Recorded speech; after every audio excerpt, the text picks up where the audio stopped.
ideology kills. It is not a childish game. Ideology kills. And I was very amused. The Heaven's Gate thing was a tragedy, but there were curious aspects to it. It was the week before Easter. All around me, I heard people saying things like, how could people believe such crazy stuff? And by the way, honey, did you get a dress for service so we can go and celebrate the resurrection of the Redeemer?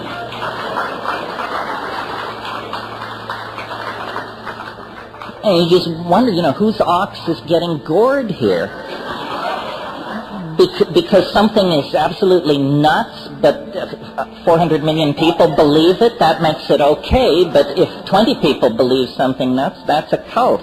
I have all of this gives me the creeps. I have an absolute horror of belief systems and cults, and I've never met a guru I really liked.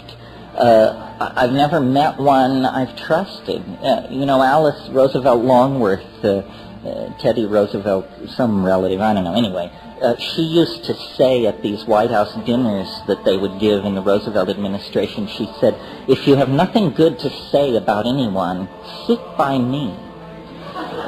And I'm sort of in that position, being on the celeb circuit and so forth. I have a chance to sort of be behind the scenes.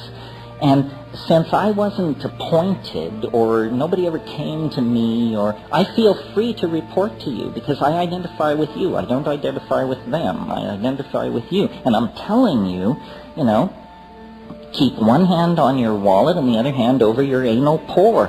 This is the way to approach all of this.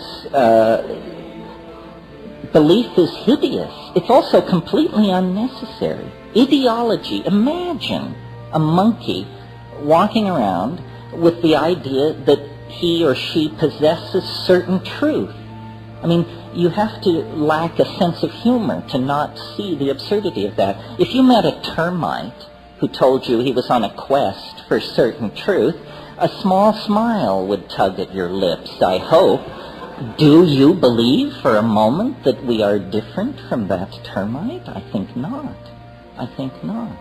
We understand what we can understand. We build models. To do this without realizing the tentative nature of the enterprise is just damn foolishness. Here, my brother put it very well one time. He said, have you ever noticed that as we build the fire of understanding brighter, the greater the volume of darkness that is revealed? Or here, I'll put it for you in a geometric model. As the sphere of understanding expands, the surface area of ignorance necessarily grows ever larger. How could it be otherwise? Well, so then get a grip, All of these things are candles lit against the darkness. But that's why I say the thing to keep coming back to is the felt presence of immediate experience. Not how do I feel as a feminist or a Marxist or a devotee of Hieronymus Bosch or whatever. How do I feel? Period. Not through the filter of ideology. As I look back through history, as you look back through history, very few ideologies last very long without going sour or becoming toxic. So why should we assume, as all those naive societies in the past assumed, that we are, have 95% of the truth and the other 5% will be delivered by our best people in the next 3 years? Fools have always believed that, but the smart money knows we ain't even close.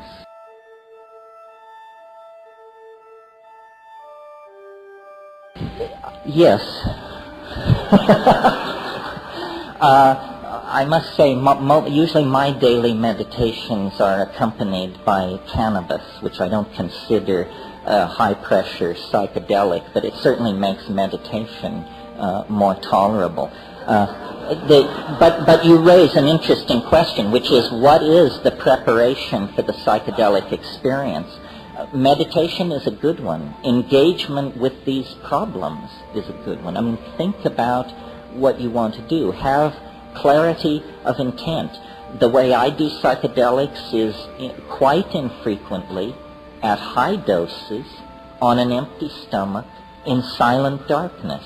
And then, and I add this is how I do it, but everything up to there I've advocated, the final thing is alone.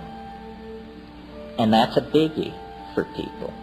But to me, that's the sine qua non, because if you don't go alone, you know who you take with you? Everybody. Because the other person represents the cultural system, inevitably. Inevitably. I mean, I'm not saying you should never take psychedelics with people you love and respect, and children and loved ones and parents and all that.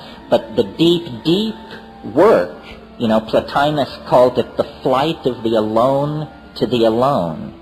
The deep, deep work has to be done alone. Because, dig it, the last dance, you will dance alone. And I see this pretty much in Buddhist terms, in that I really believe at death there is some kind of a landscape to be traversed, some kind of a process to be gone through, and that it is critical not to fuck up at that point. I mean, they all insist on this, right? Whatever it is. So the psychedelic seemed to me to show the way into the bardo. I once turned on to DMT, a very, very holy Tibetan man, not one of these Budweiser lamas, but the real McCoy. He didn't have a growth center or a patron, but he smoked the DMT, and he came back and he said, those are the lesser lights. He said, you cannot go further than that and return. And I believe him. I absolutely believe him. I think they've seen the territory. So there is something about, and I made the analogy earlier to the collective birth. Be prepared. And these psychedelics are searchlights out into the great unknown. People who, people talk about recreational drugs and all that. I regret that I have to be involved with all of that. I take drugs very seriously. Not that I've never done a subdose and gone to a rave or something like that, but I didn't do it with the illusion that this was spiritual work. I did it to dance and to have fun with my friends.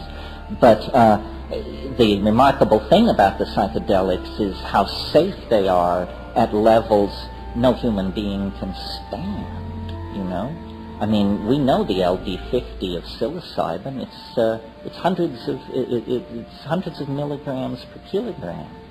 Nobody's ever taken more than 40 or 50 milligrams, because beyond that, the human cognitive machinery can't process the data. I mean, it is literally beyond languaging. I have a friend who every time he takes psilocybin, he says he tries to stand more. And I know exactly what he means. I've had conversations with that entity in there where you say to it, okay, the dancing mice, all this, it's very nice. We're feeling pretty comfortable here. Show me what you are for yourself. Show me what you really are. Well, immediately the temperature drops.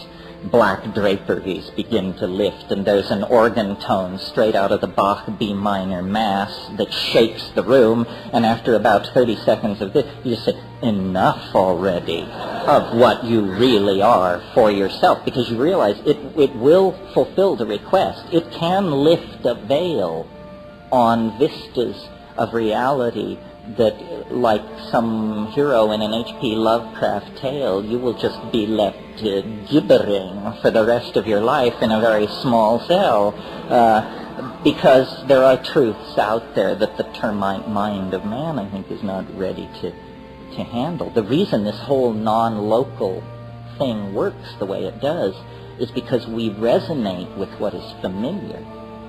In other words, the universe is full of things no human mind can cognize or apprehend.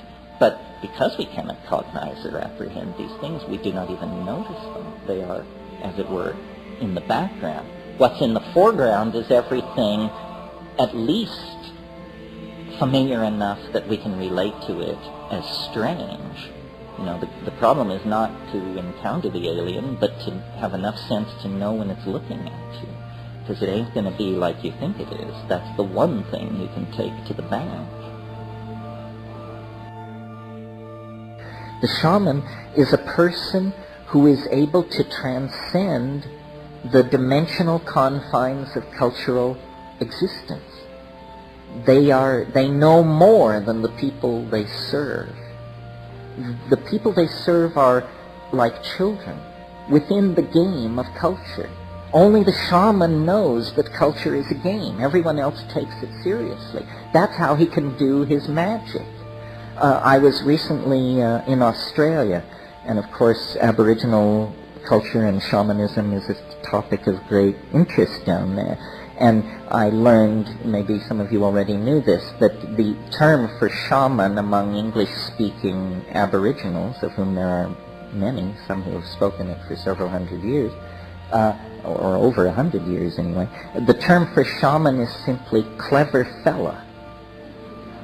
And if someone says, I am a clever fella, they are making a professional claim of great weight. But I love that, because it says it all. You know, a clever fella. When I was in the Amazon in my exploring days, we would go up these rivers to these bare-assed folks and to spend time with them. And the people would want to, you know, touch the outboard motors and look at your camera equipment and the butterfly nets and gather around, open-faced, totally innocent. You could always tell the shaman. Because first of all, he usually didn't come out to see who was there, even though no one ever came. Even though these people had visitors once every 6 months, the guy who wouldn't come out of his hut for the only event in 6 months was inevitably the shaman. And when you met him, he wasn't interested in your Velcro or your break-apart, glow-in-the-dark little trinkets or any of the rest of it. He was looking straight at you through the eyes outside of culture, saying, what kind of a person are you? Are you a fool or are you a clever fellow? What is your measure? How much of the situation do you understand? How many levels are you simultaneously aware of at this moment? And, you know, looking into the eyes of that sort of person, you either grow or turn away. You have not much choice. So what's happening with the shaman, I think, is he's a hands-on mathematician, a hands-on non-Euclidean geometer. The shaman enters into the quote-unquote chaos of the psychedelic experience and sees that it is not chaos. It is hyperspace. And in it, the adumbrations of the trees of possibility can be followed. One can see who stole the eggs. One can see who cuckolded the chief's nephew. One can see who will die and who will live. One can see how the weather is going to change, and one can know where the game went. And this is not magic, not in that world. It's impossible in three-dimensional space and time. But in fourth-dimensional space and time, it not only is possible, it's inevitable and unavoidable. It's a different kind of way of being with the information.